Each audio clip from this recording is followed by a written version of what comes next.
G'day viewers, welcome to Kings for a Day. Just here in the car on my way back from Newcastle. Had to measure up a job up there, or a couple of jobs. Measured up one at Morisset on the Central Coast for a fold enclosure for a new store that's going in a shopping centre there. And then up to Newcastle to measure up for some roller grills and a steel shutter on a health centre that's being built up there as well at Newcastle Way. Our installers, they started out at DY this morning, installing some Series 3s on an Aldi store which is going in, being constructed over at DY, and then to Campbelltown to install a steel shutter.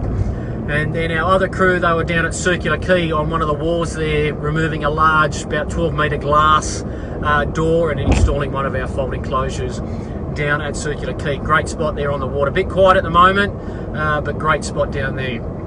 Our factory, they're always busy manufacturing roller grills. A lot of grills lately. A few's gone over to Perth and to South Australia, and some Series 3s that with DY and that type of thing as well. So just put on some new starters in the factory, so that's always a good sign.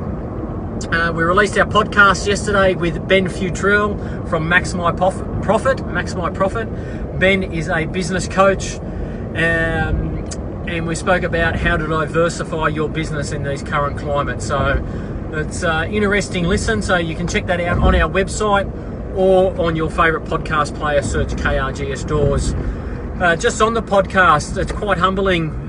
We sort of started the podcast just to build our own brand and get our name out there as such.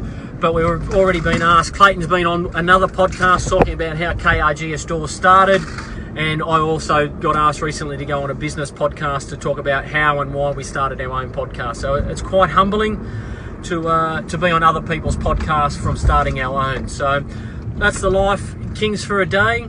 As always, stay awesome, and we'll see you soon. Cheers.